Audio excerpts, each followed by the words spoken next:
Hey, everybody, it's me, Jonathan Millard, the voice of the Veil, back with another Big Hype podcast, brought to you in association with Hype Energy Drinks. Please drink those and enjoy those, because there's a plethora of wonderful flavours for you to get involved.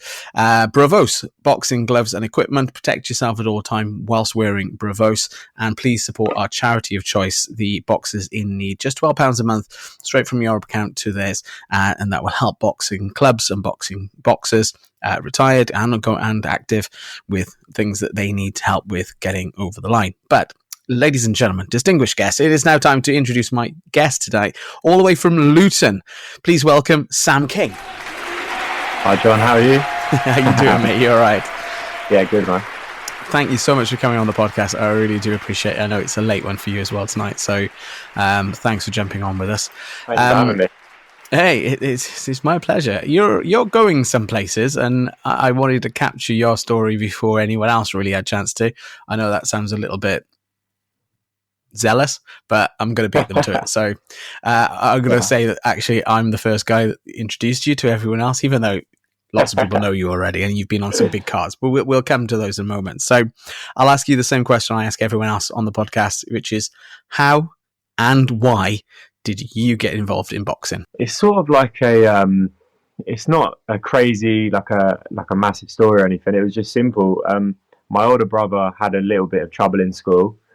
My dad took him to boxing just to basically, teach him sort of self-defense and confidence more than anything. It was more or less for confidence. Mm-hmm. And he brought me along with him. I was about 6 or 7 years old when he brought me. And I didn't stick at it for too long. I just went with my brother. And then from about 9 years old, I just stuck at it from there. Like I got back in the gym properly. I was obviously only 9, but I really, really took to it. And my brother didn't enjoy it as much as me. So I just carried on and then, straight into it from there. So those early days were both of you on shows, both of you boxing in the amateur side of it? He didn't have any amateur fights, but he just literally did it for the confidence. Okay. I had my first amateur fight when I was about 12 years old. So I was the only one to box. That sounds about right. But I know some kids do it a bit younger. Again, it's all down to your confidence, your preference, and like you say, you chose to do it at 12. You could have waited another year. You could have probably done it a year before or something like that as well, I guess. Yeah, exactly that. Yeah. So you had a bit of an amateur career then. How many amateur fights did you have roughly? I had 57 amateur fights, and I won 49. So I had a decent really good career. Thank you. Yeah, it was good. I got into Team England at 15 years old. So I boxed quite a few countries, and had a few other countries come to England as well. And it was a good amateur career. I really enjoyed it. It was wicked. So there's plenty of opportunities there for you as Team England to travel, as you said. Any countries that you remember jumping out at you? Yeah, I went to Italy. That was one of my favourite countries to go abroad to. Now as a holiday, I went there twice and fought twice. I won there twice. I went to Sweden, Denmark. We boxed Ukraine here. All the Wales, Scotland, those countries. Denmark, Germany. Yeah, I went to a few, but it's hard to remember all of them, But I did go quite a lot of countries. It's like a list. You could just keep checking them off as you go along. It's like one of those maps you scratch off on the wall. You're sort of like, I've scratched off that one. I've boxed in that one. I've boxed in that one. That's actually a really good idea. Actually, where did I box? It was really beneficial, learning all their styles, fighting different styles, fighting different countries, just being there. I was really lucky to go and do that. So it was wicked. Is there much of a style? I was asking Arnie this on the podcast earlier. Is there much of a different style then at the amateurs level in, for example, Italy or in Germany? Is there a different way of that they sort of train their boxers? Every country has a different way of teaching, I'd say. Okay. And obviously you're taught, say we're taught certain styles, a typical Great Britain fighter or an England fighter would be, upright, long 1-2s, they say first and third, or second and fourth, which is attack, defend, attack, and just sort of that. Whereas say Ukraine, for example, when I boxed them, he was just front foot, 100 miles an hour, really good footwork and movement and angles, but it was a completely different style, you know. And yeah, I'd say every country has their own style. Like every single country is a different sort of teaching for fighting. Boxing is different everywhere. Yeah, well, that's good, because I mean, I was asking Arnie about the sort of UK, US style. He said there was a bit of a difference between the two. He'd been on that transatlantic challenge with Spencer Oliver and Roy Jones Jr. So it was just I was just interested to know, because I've been watching a bit. I've been trying to catch up. I'm so behind on some things. I was trying to catch up on the World Boxing World Cup, the WBC Grand Prix, stuff like that, and I'm watching it because I've had a couple of guys on this show, and I know they won, or the one guy won and the other one didn't. But it's just I was just watching that, and I was going, this is just great, because there are so many different styles. And I just thought it was individuals, but now you say that, actually that makes a little bit more sense in some of those fights that I saw, how the Ghana fighter was fighting against the Mexican. That was the first one on the middleweights, and then there was obviously Irish lad, Ryan Paul, who's been on the Paul Ryan, who's been on here, boxing off against a chap from Ghana. Was it Ghana? He got a stoppage, didn't he? Yeah. Well, no, he didn't. He got a knockdown. He did go. He wasn't going to get unless he knocked him down. The Ghana in the first fight got stopped controversially. Not saying that the judges got it wrong, but maybe the referee got it wrong. Definitely. Sorry, I didn't say that out loud. But there was a stoppage, and then the other one went to the distance, but it was no, he wasn't going to pull it back, and that was a Moroccan fighter. And again, there's different styles and different techniques, and I just put it down to it's individuals and what they learn and what they how.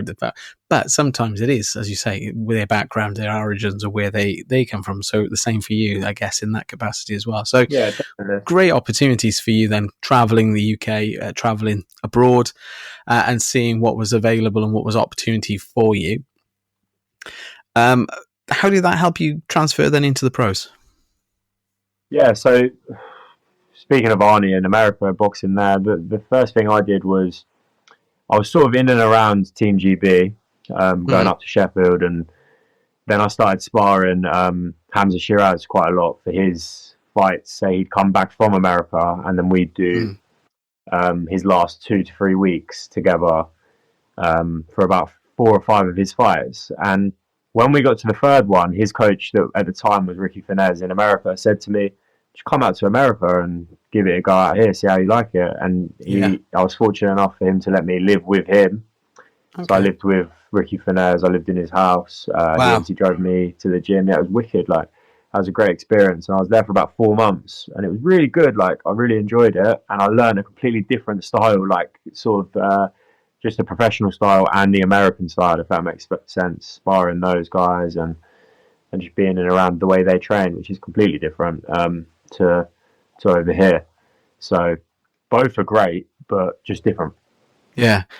Are you finding a way then of meshing those to become exactly the boxer that's you are? That's exactly what I'm sort of doing. Like, I wanted to, so I was really, really fortunate to be there, because I learned so many things from, like, just simple things, drilling, like my elbows in, my hands up, like a completely different sort of like shape of how I box now compared to how I did as an amateur. So I drilled all these things for months when I was there, and sort of learned how to fight on the inside. That was more or less what I'd learned over there. Everything was inside boxing, and I've come back over here, and now I use both. I do the inside fighting and the outside fighting, and I'm in a good place here at the Peacock Gym. So yeah. So Peacock Gym is a well-known and well-respected gym to be boxing out of anyway. So just remind me again, the Hamza Shiraz thing was before you turned pro or after? So you turned pro, yeah. Just before you pro. So you turned pro so that was sort of my inspiration to turn pro. Like I was there. I went to America. I really enjoyed it, and I thought, I don't want to carry on boxing as an amateur. I may as well just turn over now. Like I've done as much as I needed to do as an amateur, and learned what I needed to learn. So it was time for me to go and turn over. Did you ever think when you first started boxing at 12 that this would be the opportunity, this would be the route, and things would become the way they have for you? I didn't think it would be as I wouldn't say planned out, like, because I'm in a great place now and I'm really happy that I'm here. And I didn't think it would be, and I don't want to say like easy or simple. I'd use the word simple because it's not been easy, it's been hard. But it's sort of is simple. And I'd say that to anyone watching, like, I set a goal out with Billy Schwer, who's a former world champion from Luton. He used to come round and sort of mentor me and talk to me. And we made a video when I was about, I don't know, 13, 14. I've still got it. I have to find it one day. And I said, like, I want to get in the England team. I want to win the ABAs or a national title. I want to turn professional, sign with a really big promoter, like a Frank Warren and Eddie Hearn or whoever. And then I want to go on and win, you know, British titles, European, Commonwealth, world titles. And I did that whole video, and everything that I've ever said that I wanted to do when I was young, I've done up until now. It's time to start pushing on to the titles. So there's been a tick box exercise that you did when you were 12 and 13. I want to be an ABA champion. Brilliant. Check. I want to travel the world. Check. So that's going off. Crazy. I would never have like looked it back at there, but then, you know, Billy Schwer was someone that, and he still is now, like someone I keep close with me. He comes to all my fights. We talk regularly, and because he'd been there, done it, I just sort of did what he'd say, suggest, and we did this video, and he said, "Come on, speak it." It was sort of like a manifesting situation. It's a prophecy. Yeah, we spoke it into reality. Yeah, it's a prophecy. It's you've spoken those words. It's out there, and then the universe can go, well, yeah, we can help you and get that part as long as you're willing to. Exactly. You're part of it, then those opportunities will come, I'm sure. So yeah, turning over pro then in 2023, October. Your call, nice debut. Lovely. It was a good evening. I'm sure it was, because I've got strange feeling. I was there, wasn't I? I think so, yeah. You was, yeah. I thought I was. I couldn't remember if it was there for your debut or was it the one after. But the one after wasn't me. So it definitely wasn't me. But it could have been also April. I think April in 24 when you had that draw. Yeah. We won't talk about that. That's okay. Like, I'm okay with that now because obviously I've reboxed that guy. I've got that win. Yeah. And I know it was the hands that obviously played a big part into that. You know, I broke them, so you can't do a lot with two broken hands. It was what it was, and perhaps, you know, hindsight is that brilliant thing where you can kind of go, I shouldn't have done that, but at the same time you were like, oh well, I've got people relying on me, and things happen, and you know, injuries happen, and that's what happens in those situations. So yeah. But yeah, you started off your career. We started off. You were on the Copper Box as well, on a big show as well as your second fight. That was that the Atami, Carol Atami one fight? That was Hamza Shiraz's. That was Hamza Shiraz's. Liam Smith. Sorry, I've said that wrong. He didn't fight Liam Smith. Who's Welsh? Liam Williams. He fought Liam Williams. I said Liam Smith because I'm thinking of Liam Smith. That's all right. I knew you meant. I was thinking the same. I was going, is that the right name there? He fought Liam Williams, and he got an early round stoppage. Yeah, and I think that's kind of, unfortunately, Liam, I think, is retired now from the sport. So, yeah. He's a great fighter, though, Liam. He's a great fighter. What a brawler as well. Yeah. He's a good lad as well. I've chatted to him a couple of times as well. He's a great guy. Yeah. So that started the career. Started off well. You started on bigger shows. Came back to the Your Call. Your Call seems to be your baby. Your home from home in this capacity. Luton's just down the road. It's a classic for the boxing, and the reason I suppose is I just jump at anywhere I can fight. So when it comes up, I go. But it's easy for Luton basically support to get there. I box anywhere, to be fair. Just do everything. do whatever you need to go. No, it wasn't. It was. It is, and obviously opportunities have come up because of your connections. I'm guessing with Peacocks and obviously the promotions that they work with in London.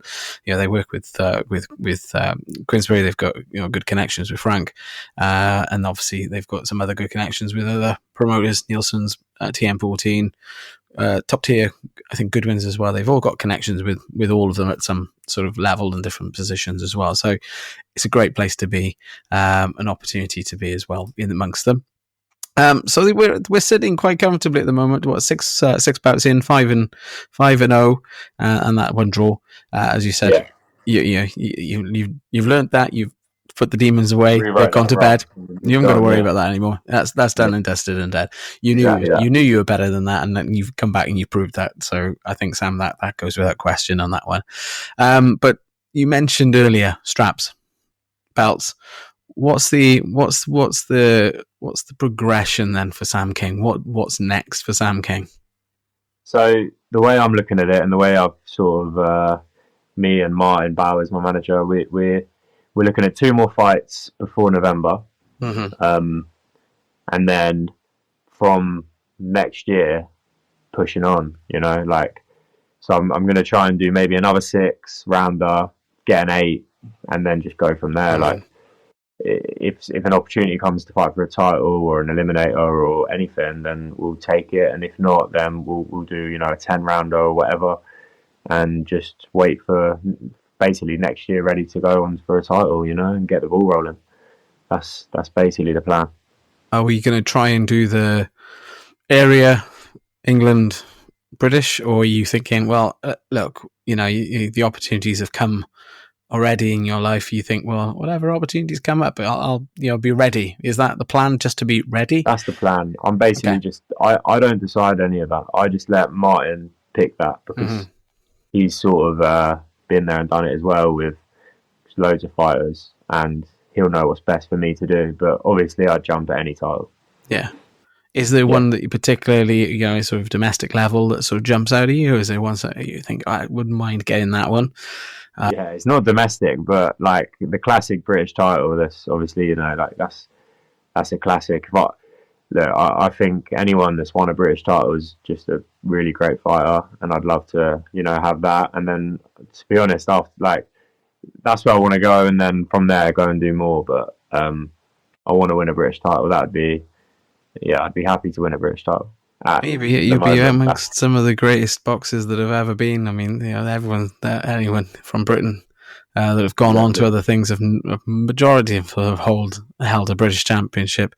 Maybe not the full, the full thing, and they retain it, but they certainly held it for at least 2 fights normally. And that's exactly what I'd like to do. I want to win the British title and then just go on and say like my gym mate Denzel, he's won the British title multiple times. He's defended it before. He's now the European champion, and he should be fighting for a world title again. He's already boxed for one once, so he should be fighting for another one soon. So that's sort of someone. Denzel's a tough cookie. I'd aspire to get somewhere like that. He's someone that we all look up to in the gym.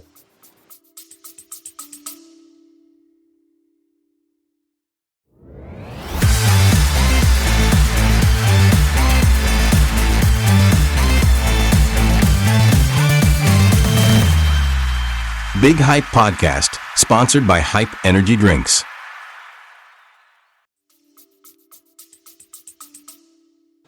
That's good, because Denzel is doing phenomenal things, with what he's doing, and not just inside the ring, outside the ring as well. He's on commentary quite a bit as well, and he's happily to be involved in chat. I mean, we've chatted a couple of times like ringside at shows as well, so it's always good to catch up with him as well and see what he's thinking. He's I suppose like an encyclopedia kind of type of guy, because you can talk to him, and he knows most people, and he knows what's going on with them as well. So he's one of these boxing people that you can have that conversation with. So I understand that respect as well to him. So good on him. But so that's you'd like to emulate. That's the word. Emulate. That'll do. that success. And obviously the British Championship. After that, obviously Europeans, Commonwealths. Yeah, European, Commonwealth. Like they're not like a million miles away, if that makes sense. Like they're far away. You need to do what you need to do to get there. But when I say not a million miles away, I mean there's a lot of lads that I'm in the gym sparring with, a lot of lads that I'm looking at and I'm around that are Commonwealth champions, that are British champions, that are close to world titles. So it's like yeah, like it's right sort of there, and you just got to do what you got to do. Go and train every day, get better every day, put the work in, and then hopefully, And yeah, if get the you're rewards. and if you're around those people, then it's going to rub off on you, isn't it? You're boxing at a certain level again. You know, like you said about the amateur level there. Once you started boxing on world, when you started going traveling with it, the styles improve. You know, your improvement because you're learning new skills from other boxers, and the same with sparring in the gym. I'm guessing you're boxing with Commonwealths and world contenders that are going to be, at a slightly elevated level, or not slightly, some of them are going to be vastly ahead of others to make sure that they're in regards to that. And are you learning at? What do you learn? How do you sort of learn around those things? Are you just practicing what they're doing? You sort of watching them and sort of like what, as I said about meshing that style earlier, are you meshing in some of what they can teach you as well, I guess? I think it's just like being around. If you're in a gym with and surrounded by people that have been there, done it, or doing it at the time, we're all doing the same things. You know, tomorrow we all do slightly different things. Like say I'm from Luton, so tomorrow when we meet at the gym, I've got to go travel to. We're all traveling from somewhere and making the journey to the gym in the morning. We're all going to do the same training, the same running, the same, sparring, and say sparring Denzel, like he's obviously already done the things that I've said. Like I just said, I want to win the British title. He's done that, and that's only great sparring for me. Like he's done it, and that's what I want to do. So it's good sparring. I'm learning in the rounds. I'm learning out of the rounds when I'm just, we're doing the same sessions. That's it. It's like doing an apprenticeship with someone that's, you know what I mean. And it's not just Denzel. There's Dan Aziz. There's Sam Gilly comes to the gym a lot, who's fighting this weekend. So many fighters that are just really, really good fighters. And yeah, you're learning from all of them. Yeah, it's good. That's a good analogy. It's like an apprenticeship where you're learning from the masters around you, and they're just doing their stuff. They're just doing what they know they should do, and obviously they're trying to improve themselves as much as possible. But they're doing what they do, and you just have an opportunity to it's the same do what they do as well. Exactly, and learn. So exactly obviously, World Championship is hopefully on the cards as well, potentially after doing where you want to go. That's the dream. That's the plan, That's the plan. I think if you're not in the game to win a world title, then why are you in the game, if that makes sense? Like if you're trying to properly do it, and that's what I want to do. That's a fair point. Any particular one that jumps out of you, or is it, you'd really love that gold and green, or the red and gold? The WBC is obviously, to me, I think the most established. Well, it's not necessarily the most established, but I don't know. It's a proper belt, isn't it? Like, I think the Creed films kind of cemented it. So it is the belt. I think that's kind of Hollywood maybe showing that thing, but also Ring Magazine belt and a couple of others from the Rocky movies and stuff as well. So I think that if you can go out and say you've won a world title, and it's any world title, you've done something. And when I say done something, I mean you've done something exceptional. Yeah. So, and I mean, it's not to take away from any other champion in any of the sanctioning body that's been out there. No. I mean, plenty of great champions that have just held, the IBO or the IBF or the WBA, or the WBO belts. Even as well. I mean, some people don't class some of those as championships, but to actually be at those levels and boxing at those levels. It's already something, and I think hats off to anyone who wants to do that, and I'm sure you probably feel the same as well.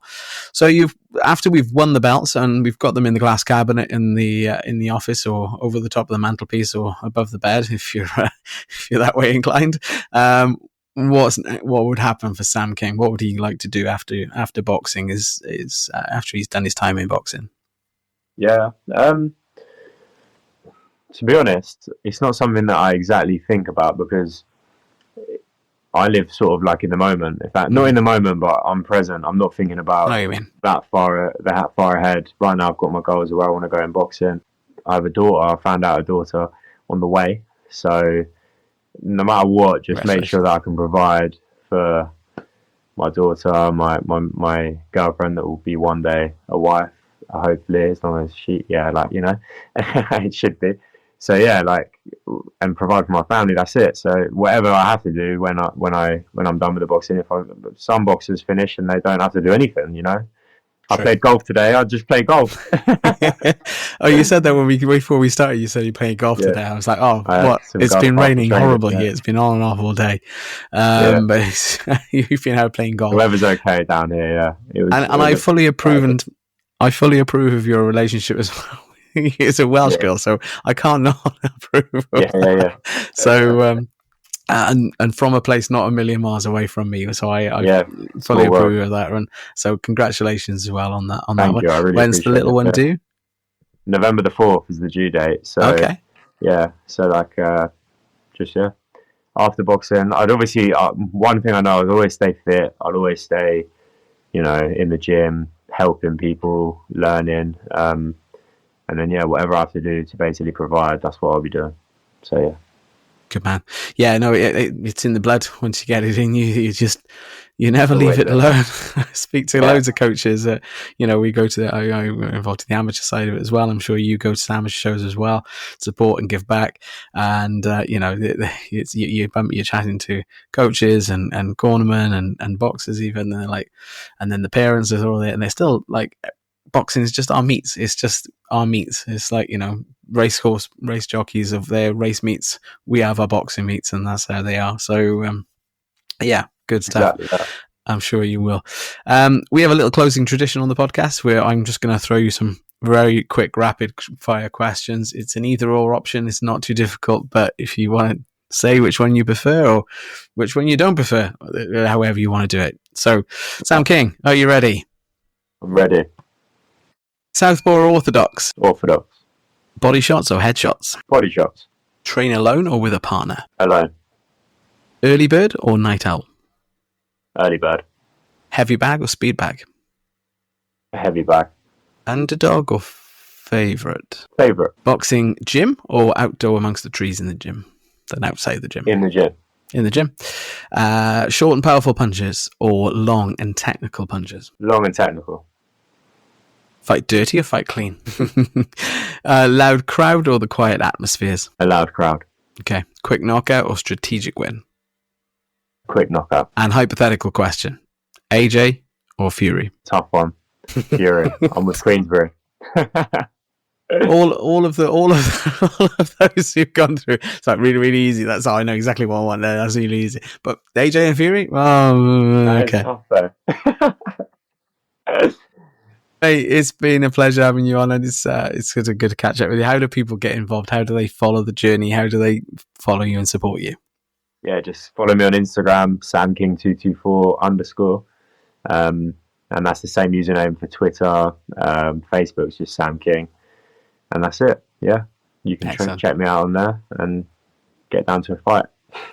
And we've got you next. Well, you haven't got anything in the pipeline yet. You've discussed it obviously with management, but there's no fight dates imminent at the moment. Possibly. It's not confirmed yet, but we've got a date that we might be getting that I heard the other day, so that'll be a big one. But if not, it'll be whatever else comes up. So keep an eye on the socials.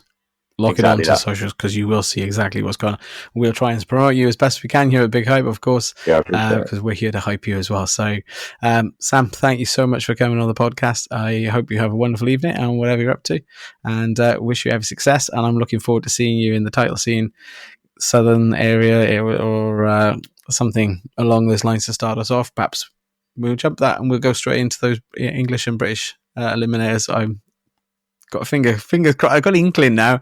I've got a tinkle now. It's like, oh, the spidey senses just went off. It's like, oh, hang on, perhaps I shouldn't say that one, because that one might not happen. There might be something bigger and better from your little thing that you've given me. So, Sam, I wish you every success. I look forward to seeing you. I really appreciate having you on as well, mate. It's been my pleasure, and thank you for supporting us as well. All right, take care. Have a good evening. All right. Hey, everybody. Thank you so much for listening to the Big Hype podcast. We hope you've enjoyed this episode. And really, I just want to ask you personally, if you could just send this on to a friend. Send it in their text, to their socials, to WhatsApp, whatever. However you get it to them, just get it to them. I'm sure they'll appreciate it, and I certainly will appreciate it. So thanks again for listening to the Big Hype podcast, and thank you again for sending and sharing.